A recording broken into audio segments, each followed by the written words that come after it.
government says that our embassy should be the station for Ghanaians to go, that should be it. If you don't live in Washington, and Washington is the only place where we have an embassy, then you make the choice to vote or not to vote. After all, in this country, there are some people who stay just a few meters from voting station, but they do not go to vote. Nobody complains about that. So, Prof, for me, it's a matter of having the will to do it. Absolutely. And then what you also, from what you tell us, this is not a logistics problem at all. It shouldn't be. Logistic problem first. If the Electoral Commission wants to send its own staff to all these embassies, which was one of the arguments I had years ago, which is ridiculous. The EC doesn't have to send its voting people all over the world. You simply designate an official at the embassy to be in charge of that. But to think you have to send an electoral officer and wherever, all over the places where we have embassies before that can take place, it's just a pipe dream. It's not possible. I don't think the Ivorians send the Electoral Commission in Ivory Coast, send its officers to the embassy here. It's a matter of an arrangement between the Foreign Ministry and the Electoral Commission that, look, on this day of the election, maybe a senior officer or somebody at your office in Russia or Moscow or Washington or London must be designated as such, and that person should make sure provisions are made. But we tend to exaggerate things for all kinds of very interesting, but at times useless arguments. And that's why Ghana, for over 20 years, we've not been able to... For Ghanaians abroad, do you find, I mean, to the best of your knowledge, do you find that there is interest in wanting to implement ROPA in the next election or any other election to come? The way I've seen it over the past 20 years, I'm doubtful if they are going to push for that, unless the Electoral Commission itself gathers courage and engage the government through the Ministry of Foreign Affairs to facilitate the point that I just made, what the Ivorians have demonstrated to us. But if people are going to come up with this same argument of the Electoral Commission has to send its own officers abroad to supervise because perhaps they don't trust the local government officials or embassy officials, then it means they don't want to have it. Even in our own country, the Electoral Commission is not able to 100% police all the stations. We continue to have problems at electoral stations. So wanting to send the officers abroad is not the answer. Just as those who make the legal argument that the Constitution says all Ghanaians have the right to vote, sure. But the Constitution does not also say that the government is compelled, but under every circumstance, to make provision for every Ghanaian to vote. Very well. But if you want to pursue that legal argument, then nothing will happen. You check with Ivorians to see how many of them in Ghana were able to come to Accra because the embassy is only here in Accra. But Very those well. who are capable, who are interested, came down to exercise their franchise. Indeed. But we are timid in a way. We allow legalities to cripple what we could have done long ago. Well, Prof, I'm going to have to say thank you at this point. I appreciate your time with us this afternoon. Professor Agyeman is a former United Nations advisor on governance. He's also with CDD Ghana. Now, I want to look at other issues now, this time to do with cybersecurity, because the former Information Minister, Kojo Oponkroma, has expressed worry over a draft cybersecurity bill, which he fears could criminalize speech. According to him, the proposed legislation seeks to make it an offense to post or share comments in online chat groups that may be considered offensive or insightful. President John Dramani Mahama recently announced a plan to trace the IP addresses of individuals spreading hate speech or inciting violence with the aim of holding them accountable. What we are seeing appears to be a draft, and that they want to consult on that draft. From what I have seen as a former information minister, this draft is dangerous, though it's not surprising. And let me explain why it's not surprising. It's not surprising because I think the president first announced it, that they are going to use the national security apparatus to go after people who make comments on social media that they consider, for whatever reason, whether it's under hate speech or it's under whatever, they consider it unfavorable. They're going to search for your IP addresses and then get the security apparatus to go after you. The president himself said it. So it's not surprising that his minister is now following up with a draft bill with such wild provisions in there. What is dangerous about it is that over the last set of decades, various countries have been moving away from criminalizing speech. There are other remedies for speech that may be deemed unfavorable, most of them civil, but not necessarily criminalizing it. Even the Criminal Libel and Sedition Act was repealed by the Kufuor administration. There are still remnants of laws that still seek to criminalize speech. For example, this law that is being used a lot, publication of false news, with intent of causing fear and panic, is one of those laws that actually still needs to be repealed. Instead of repealing that to advance, democratic freedoms, the government is now seeking through this draft that it wants to consult on to enact legislation that will now even ensure that when you put up a comment in your chat groups and they find it offensive according to their criteria, you could go to jail. And a very dangerous, encroachment into the area of free speech. The government needs to tread cautiously.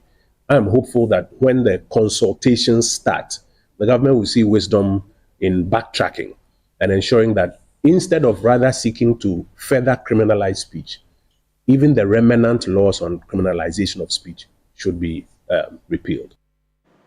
Kojo Oponkroma is of Wasi Ayirebi MP. He's also a former information minister. Now let's show you some of the gray areas he's identified for which reason he's raising the alarm at this time. Section 57C4 of the draft cybersecurity bill says 30% of the revenue generated by a certified cybersecurity professional or practitioner or cybersecurity service provider under the scheme shall be paid into the cybersecurity fund. And then much more gray areas will be also to do with penalization, which is where we are going to at this time. Section 59F. 1, an investigative officer may apply ex parte, which means that you don't have to be there in the High Court when that application is made.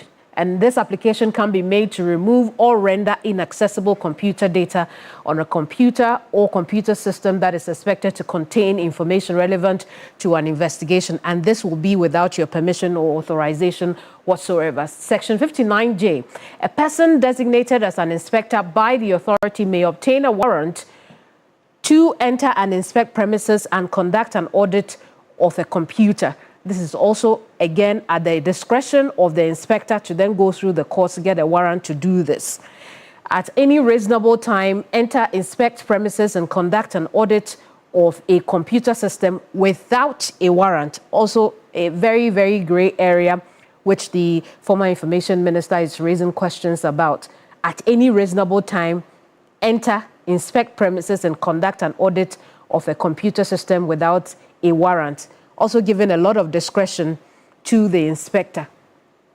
Section 67B1, a person shall not use the internet, chat room, a social network site, an online gaming platform, or a virtual, augmented, and mixed reality to harass or stalk a person, assume a false identity to anonymously harass or stalk a person, create false information about a person, or post or disseminate false information about a person. And it goes, on, and these are some of the concerns raised by the Ofuase Ayirebi MP. More on this in subsequent broadcasts. Right now, however, the government of Ghana, through the Ministry of the Interior, has announced plans to declare a Ghana amnesty program in the coming days. This is part of efforts to address the growing proliferation of illicit firearms and rising gun-related violence across the country. Now, according to a statement issued by Executive Secretary of the National Commission on Small Arms and Light Weapons, Dr. Adam Bona. The Interior Minister has expressed deep concern over the increasing use of unauthorized weapons, which continue to fuel violent crimes, land disputes, and social unrest.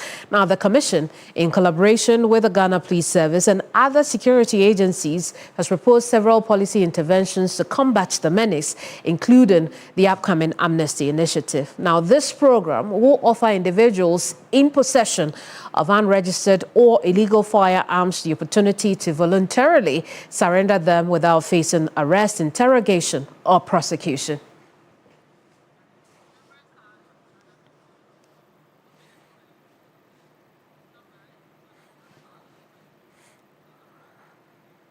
Let's have a quick chat with Head of Communications and Media, the National Commission on Small Arms, Reverend Carl Nyanyete Sowa. Reverend, I appreciate your time this afternoon. We've seen this before. I mean, so many times in this country we've had amnesty programs, but it would appear they only work for a short period of time. Why is the Commission reverting to this?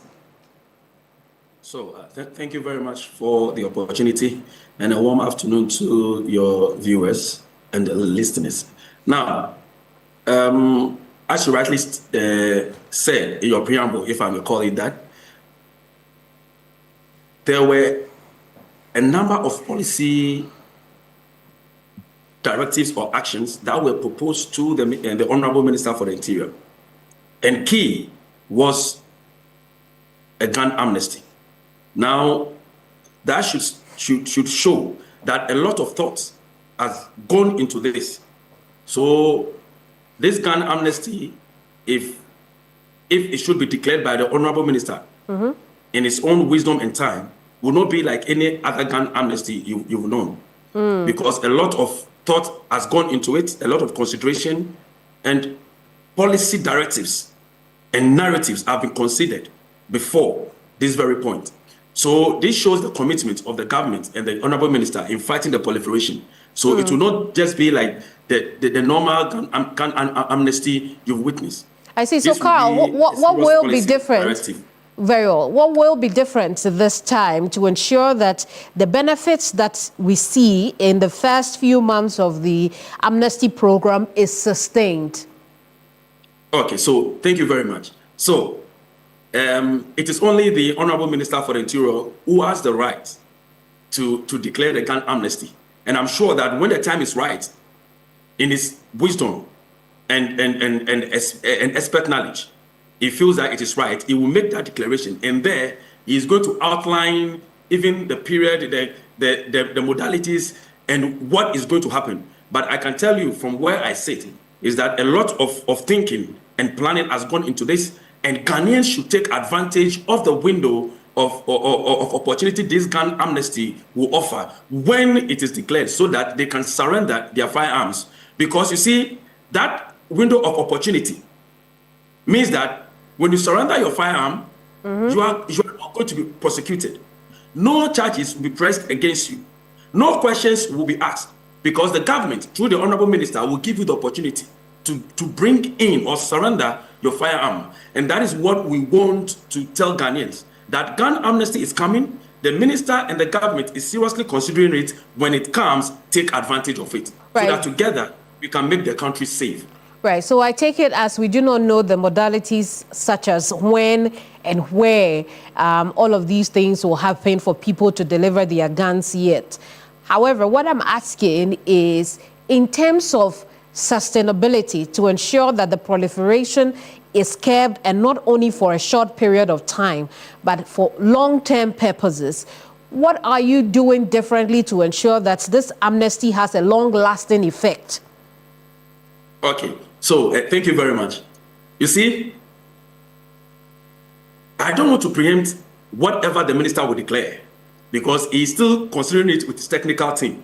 And I can tell you that when it is declared, all these modalities and what will happen afterwards, the plans put in place will actually be shared. You know, these are security actions. So it is not everything you can divulge. What we can tell you for now is that gun amnesty is coming, and Ghanaians should take advantage of it. I can also tell you that it will not be the kind you've witnessed before. This is going to be sustained, and this will yield the needed results with your support and the support of all Ghanaians. Very well, Carl. You see, Thank you so much for talking to us. All right. Reverend All right, Carl thank you, too. Nianyete Soa speaks for the National Small Arms Commission. We've just been having a discussion on the upcoming gun amnesty program, and when it is implemented, we'll tell you more about it. In the meantime, Minister for Education Haruna Iddrisu has issued a stern warning against inappropriate hairstyles and dressing among students in the various second cycle institutions across the country. At the 75th anniversary of Mauli Senior High School in Ho, the minister urged the Ghana Education Service and school heads to take full control of how students behave on campus. There is an ongoing debate in social media about haircuts and size and length of hair in secondary schools. We will not tolerate it today, we will not tolerate it tomorrow, and so long as we are molding character, if we give it to head today, tomorrow it will be shoes, and the next day it will be the way they dress. Therefore, as part of our disciplinary measures, headmasters and GES, you are accordingly empowered to take full control of how students behave on your campuses.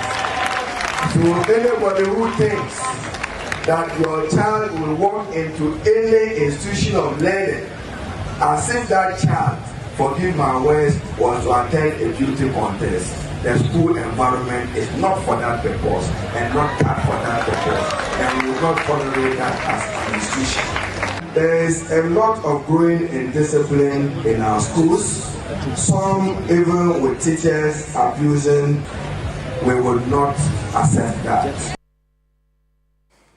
Well, this has generated a lot of conversations across the country, which is why we're having a quick chat on the back of that announcement by the Education Minister. Thomas Musa is General Secretary of the Ghana National Association of Teachers, and he's joining us for this chat. Thomas, I appreciate your time with us this afternoon.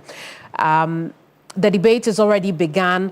The applause were loud when the minister made the comment at the 75th anniversary of Mauli Senior High, Mauli Senior High School. What I want to find out from you is whether NAT endorses the minister's position. Yes, good afternoon to yourself and to all your viewers. The Ghana National Association of Teachers, we 100% and fully support the Honorable Minister for Education, Haruna Iddrisu. We've been here before, not too long ago. You remember Achimota? You remember Achimota School when the gentleman, I've just forgotten the name, who went there with the rasta, and it was a whole issue, back and forth, the matter went to court. Just know that we've gone past this stage. The educational institution is not a fashion center. It is a learning institution. It is a learning institution. So whoever goes there to learn must be ready to abide by the rules of the game. And it is important. We teach, like I always say, that when we are teaching children, we teach them three things. We are teaching the mind, we are teaching the heart, and we are teaching them the heart. The heart aspect is also taught. So please, it's a holistic training we give to children. We are training them. So the question for many people will be what someone's hair has to do with all that training you're giving them. My sister, you see, when you are in a training, when you go to the training institution, I have already told you 3 aspects of the person is being trained. We are training the mind, we call the cognitive. We are training the heart or the emotional aspect, what we call the affective domain, for the child to be patriotic and all that. Then the affective. So it is a total education you are giving to the person. You don't single out only one aspect of it. Even to the extent we have what we call the life skills and all those things. These are things that are taught. How to eat at the dining table, how to, walk, how to. Have you forgotten courtesy for boys and girls? Maybe it's these But days, but some of Ketsi, these things- but you see, Ketsi for boys and girls did not say that the girls should have short hair before they you can see, be courteous. So the question no, I'm no, no. asking is, if I Yeah. have long hair, this training you are giving me can't enter my head. Look, it is as important as anything. When a student, when any person goes to the learning center, there are certain things that can become obstruction, can obstruct the child from learning. It can take the center stage where it can prevent the child from focusing. You have gone to school. Like I'm saying, the school is not a fashion center. You don't need a hairdresser there that I'm going to do my hair and come. No. When you are going, put your hair at a level where when you are going to learn, the moment you enter the school, you will have nothing to do with any salon. You will have anything to do with any person regarding you need somebody to braid your hair or no. Put yourself in a position that as a learner you can learn. Look, take athletes. When they are going to run, why would they be in coat? Why would the athletes who run the 100 meters, the 200, why would they be in coat? You dress according to what is at stake. What is at stake? So please, learning institutions are learning institutions. Very well, Tanko. Are the rules of the game. When you go there, look, if any person has a special case, we can treat it like that. You can treat it in isolation. Go to the school head, discuss it with him or her, and they can look at your case. But to generalize it, that we should allow any person, then soon at the school, salons will come and set up. We will need more salons to be established at our secondary schools. We will need people, those who do the hair, we will need them there to help the women plait their hair and all that. Is that what we want? Very well, Tanko. I mean, this is just one part of the many things that the minister spoke about at that anniversary. What? No, hang on. Let's make progress. Let's make progress, please. One of the things he worried about was the increasing in discipline in our senior high schools, and his caution to school heads was to take full control. What do you understand by that? Full control means it includes the appearance of the student. The students must dress according to the school rules. Look, some time ago we have students who dress and say autopista. Have you forgotten? Have you forgotten autopista? What is that? We had a Black Star coach who, when he dresses, the shorts is instead of the shorts coming to his waist, he will pull his shorts down somewhere to below his back, below his bottom there. Sorry for my language, down there. So when the students go to school, when you say somebody has dressed autopista, the short, instead of pulling down to their waist level, they'll bring it down to their thigh level. And you see all their pants showing. Is that what we want? They call it autopista. And the boys started dressing that way. The school heads have to rise up to make sure that, look, this is not our culture. You can't dress that way. And it was corrected. So if this one is accepted, then we must accept autopista. We must also accept autopista. I see. We have been there. I'm telling you, look, we have been here before. Autopista came in, it was corrected. We have had a rasta thing, it was corrected. So we've been here before. Nobody should come and don't let us create the impression like this is the first time. What the minister said, the minister is on point. He is 100% correct. Let all the nation and parents rally around the minister. If any person has a problem, let the person go to the school. Let us treat those issues as isolation. Very well. Don't let us generalize the issue like if I want to put on autopista. I remember somebody was asking me. I was Tigari. So I'm coming. Okay. The person watching Tigari, and the person comes to the school that I want to go topless. Will it be allowed? All right, Tanko. So away from the aesthetics of students, right? The issue of indiscipline is also very important to the minister. What I'm asking is, he asks the head teachers to take full control. In taking full control and ensuring discipline in your schools, what would that look like? So, for example, when we say the head teacher or the school management is in charge, It means that once you, the parent, you hand over your ward to the school, it means that whatever happens there, you are liable. You, the head, or together with the management, you are liable. You must make sure that the students are safe. You create a very conducive learning environment. Everything that goes with teaching and learning must be highly protected and be seen as sacred to ensure that the activities of the schools or the school can go on. So it is not only the ask to do it has to do with everything: the health, the mental state, the environment, the classroom, everything that will become as an enabler for teaching and learning to go on must be done. And so all the schools are involved. The teachers will live with the students are with the teachers, the how do you call it, the canteen there, or the kitchen, the kitchen people, they are also working. All the security people there, they are also, everybody Very well. who has some work to do there, everybody must do the same. My sister, let me conclude on this one. You see, I want to insist that we have been having this conversation, and it looks like of late the SHS or the secondary schools, any person that gets up think that it can be done at the secondary school. Let us be careful. And I repeat, we've been here before. We've seen Otofista, we've seen Rasta. This one they say they heard this thing. We've been here before.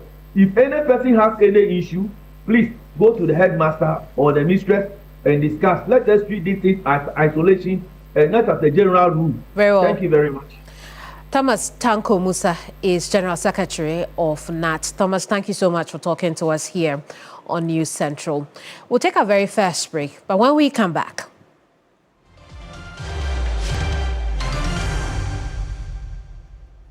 we'll take you to the residence of the Rawlinses here in Accra, where the Book of Condolence has been opened, but also dignitaries continue to pour in to commiserate with the family.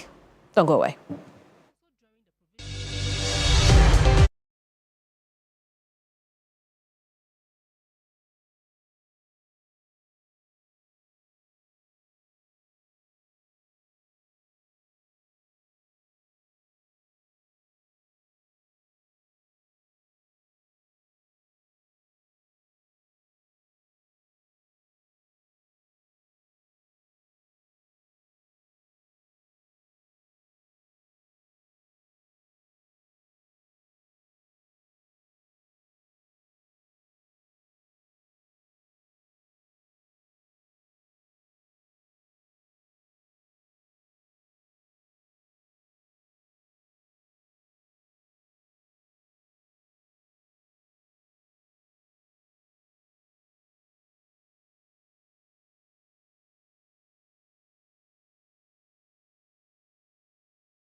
Welcome back. It's still News Central here on TV3. I'm Kemini Amanor.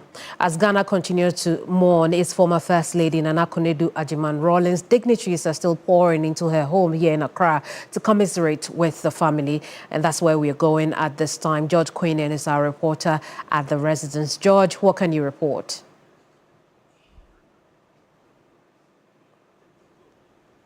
Cool. A very good afternoon. We are coming to you live from the residence of the Rawlingses at Ridge here in Accra. And today, of course, is the resumption of the family meeting where they expected to meet mourners, sympathizers, loved ones who are here to extend their condolences. And the members of the Council of State have just paid their condolence and they are exiting this very premises. But I would like to just take some few words from Honorable Betty Modidisu, who also spoke on behalf of the council. And she is the former Minister of Justice and Attorney General. We would like to pick some few words from her. And Honorable, we are live on TV3. I know you spoke on behalf of the Council of State. You are ready to partake in the decision making for the burial of the First Lady. What does this death mean to you? I know it's a big blow to you. Council of State is an advisory body, so not in the decision making. It was so shocking to all of us. And that is why you said want to be part of the decision. The family should actually consider you when they are deciding the burial. You know, that's what I'm talking about. I don't. They should consider including us as part of. We are an advisory body, part of that. But you know, we are all collectively shocked, and I think the nation lost its breath for some time. And we are here today to, lend our little support and our sympathy so that they will see it's a national matter. Indeed, it's transcended national, it's global now. Transcended African, it's global. So this is why the Council of State is here today. And when you talk about women empowerment, she really comes to mind. How did you benefit from that very commitment of hers? Well, I think everybody knows how I benefited because she opened the doors for us. Being the first is always very difficult. And sometimes being the only one is a lonely road to tread. She was the first, she was the only one for some time, and then she brought us all on board. So all of us benefited. I became the first woman Attorney General, there was the first woman Chief Justice, and so on. So it was a great experience. Thank you so much. Betty Modidisu is former Minister of Justice and Attorney General, and she led the pack of the members of the Council of State. And I want to really engage the General Secretary of the NDC, that's Fifi Kwete, and Haruna Hassan Ayarga just arrived, and he is the leader of the APC, and he is also here to extend his condolences to the family. And welcome, Honorable. You're live on TV. Just some few words from you.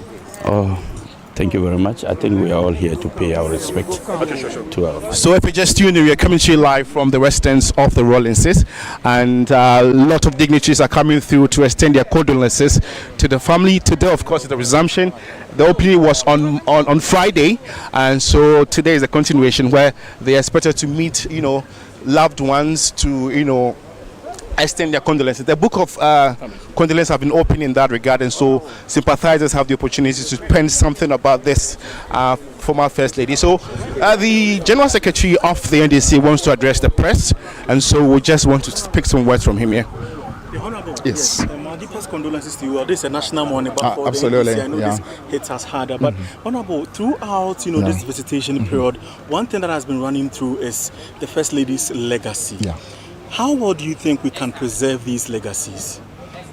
I should think first by working hard for Ghana to continue being a great and strong country, because really she spent a good part of 20 years right in that pursuit as first the wife of a military leader, who transitioned into a constitutional leader and basically help to literally protect this whole democratic journey. through their effort together, we have now a stable democracy. So I think that's the first thing. We need to preserve that democracy and also work in making sure that the Ghana that they toil to build continues to remain great and strong. To the issue about women in particular and children, that was really like a legacy. Is something that as a country we all need to help to ensure that the country becomes increasingly a place where women find much more expression in order to bring the best out of themselves, and also we create opportunity for our children to rise to become the best that they can. That's the only way we can honor a legacy. In your remark, you mentioned a time without number efforts that the NDC had made to ensure that the First Lady was brought back into the party. Does the NDC regret that you were unsuccessful at doing so? I wouldn't say unsuccessful. I would rather say that maybe the time was exactly what made it a bit difficult, because clearly, even on her part, you could see clearly she was ready. Because, I mean, we've constantly said that, I mean, the role that she played is finally founded this party, making this party great and strong.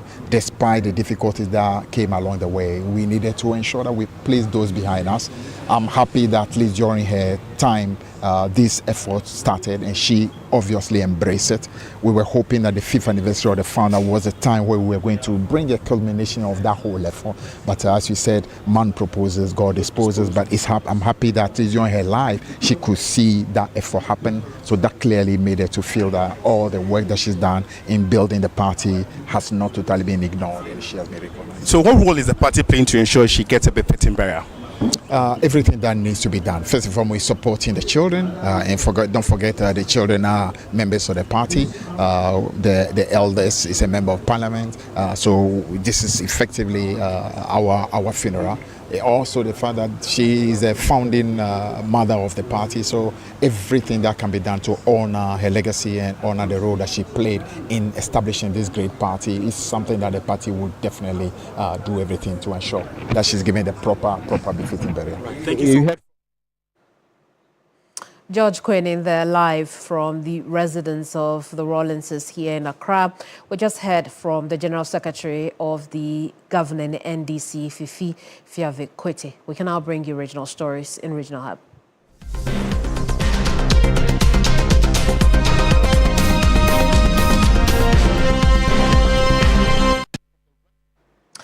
Public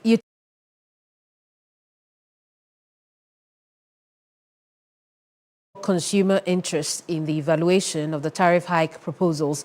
The statement comes amidst widespread public concern over the magnitude of the proposed increments. Let's connect now with Belinda Tete, who is our Bono region correspondent, who's been engaged in the National Executive Secretary of the PURC. Belinda, what else has he been telling you? So we all know that the proposals that were being made or being tabled towards the PURC for the quarterly adjustment of utility tariffs. The proposals were quite met with on cold shoulders of consumers and business owners who expressed concerns that they weren't being factored in the proposals that were being made. But I was speaking to the executive secretary of PURC, who tells me that consumers are duly going to be considered in the consideration of the tariffs that were being presented, because they know the consumers are the ones who, if they do not purchase the utility powers, they also will not get their money. And so they are going to consider them before they are going to accept or settle on a given proposal. They are going, even through the jojoring and everything, they are going to make sure that consumers are the central part of consideration before they settle on a set percentage for consideration. Let us listen to Dr. Suleimana, who is the Executive Secretary of PURC.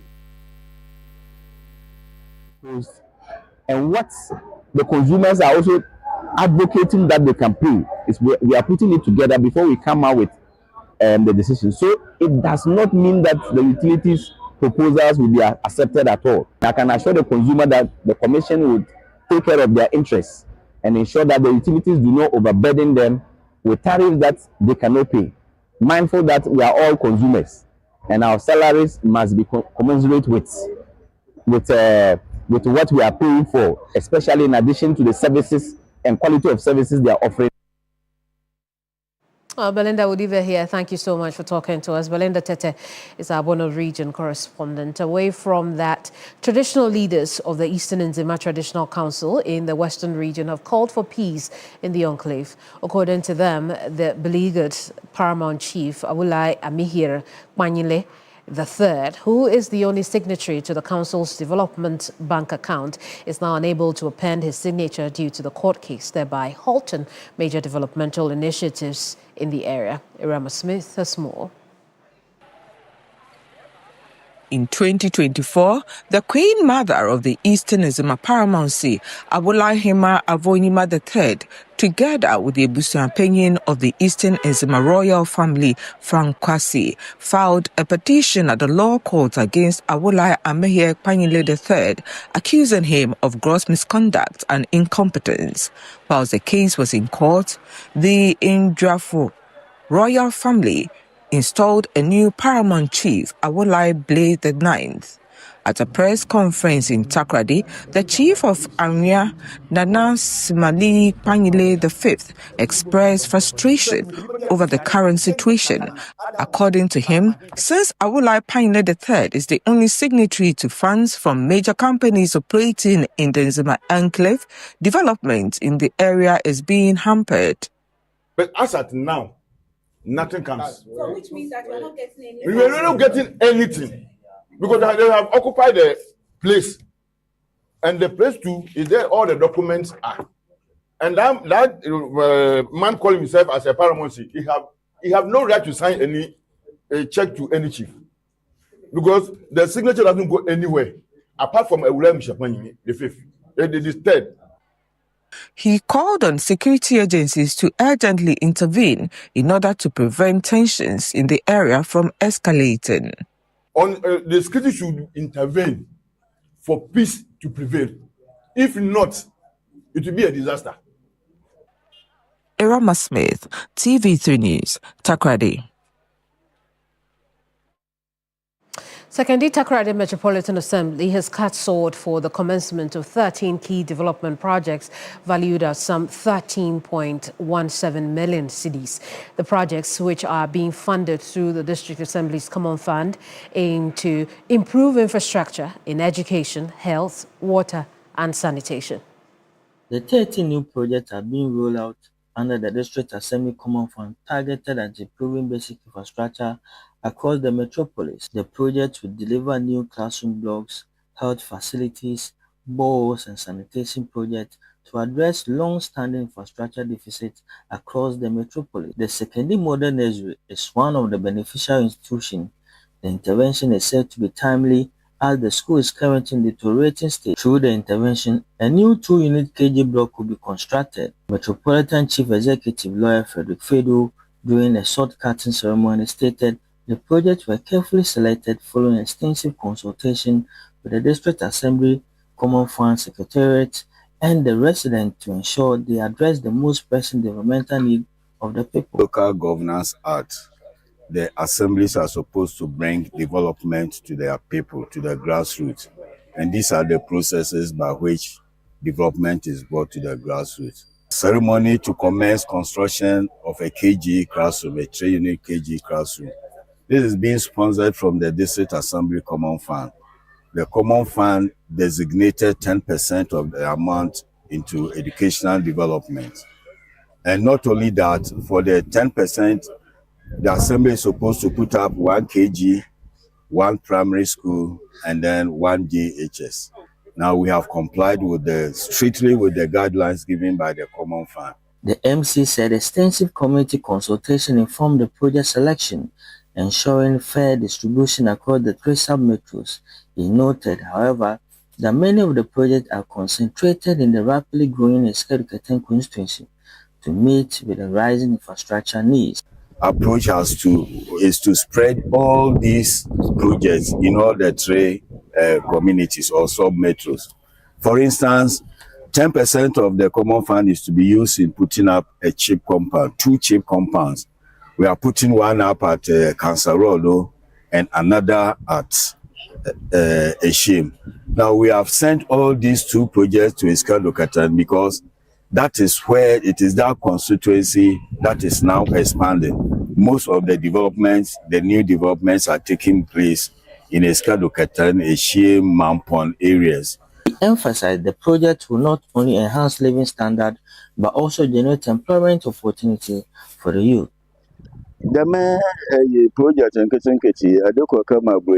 All the contractors engaged for this project are local contractors. For projects of this nature, we cannot afford to bring in foreign contractors. Moreover, working with local contractors make it easier for us to monitor progress on site. I've also charged them to employ the youth in the communities where the projects are being executed as a way of creating jobs for the teeming youth within the metropolis. As the shovel says the ground, the assembly is sowing seed of progress with the hope that with commitment and transparency, this project would blossom into a lasting change across the metropolis. For TV3 News, I'm Stephen Kujo, second day.